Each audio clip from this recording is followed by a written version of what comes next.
We got some more Apple-related news. Many people actually sent me this story, Will. Many people. I was getting video clips on my Twitter. People said, Lou, got to touch on it. Mm-hmm. Workers reportedly protesting at Wistron iPhone plant in India over pay issues. We have video clips coming out of here. People smashing. Word that they were stealing laptops, destroying cars, setting things ablaze. In fact, I believe the current estimate coming from Wistron is somewhere in the neighborhood of 60 million damages. Lot of damages, man. You don't want damages, Will. Damages are not good. Nobody wants damages. They go set up a plant. They're like, oh, yeah, we're going to make these iPhones in India. We're going to get all these incentives. It's going to be a great idea. Oh, no, the plant's on fire. The plant's on fire. Now, we got to get the full thing out of the way, okay? Yeah. We got to get to the rock bottom of it. The claim from the workers, as I understand it, is that they were promised more money than what they got. It was a bait and switch tactic. It was to get them in the door. If you're an engineering graduate, this is what you get paid. Non-engineering graduate, this is what you get paid.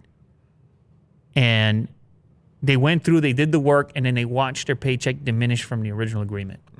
Apparently it was diminishing over time. I don't know. Maybe we got to do some investigation here. Maybe we got to get somebody call in who was at the plant. Yeah. I don't know pay stubs. Anybody personally, obviously, but I see the reports. I read the reports just like anyone else. Mm-hmm.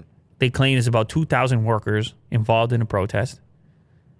And I don't know if it's 60 million in damages like they say, but it's definitely a lot of damage we can tell from the video clips.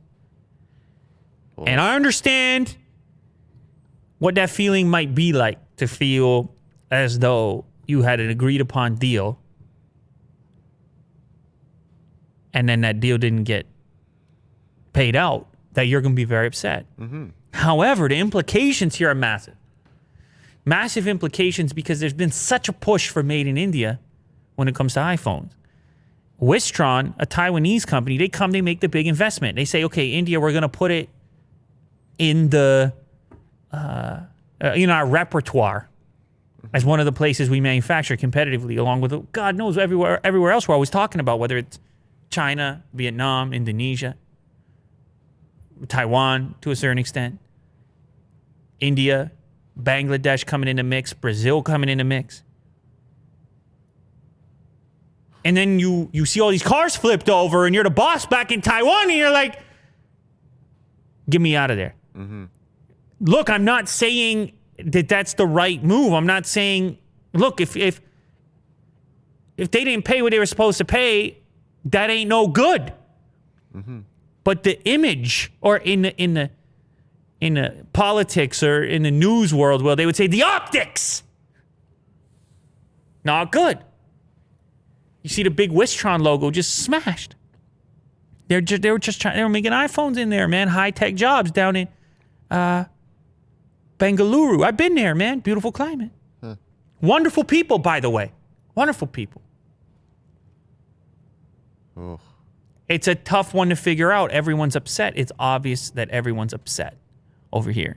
I just wish there could have been some negotiation in advance to rectify the situation without the need for so much damage. Mm-hmm. Because the damage, well, I mean, it doesn't really do anybody any good. The damage. Mm-hmm. It gives leverage to the negative sides of the argument, mm-hmm. to the negative approach to it. Chaos. But I don't know as well, the feeling of being powerless, maybe they did do that. Maybe they went to the higher ups and said, look, this is not the agreement. Mm-hmm. Where's the pay at? And they couldn't get anywhere.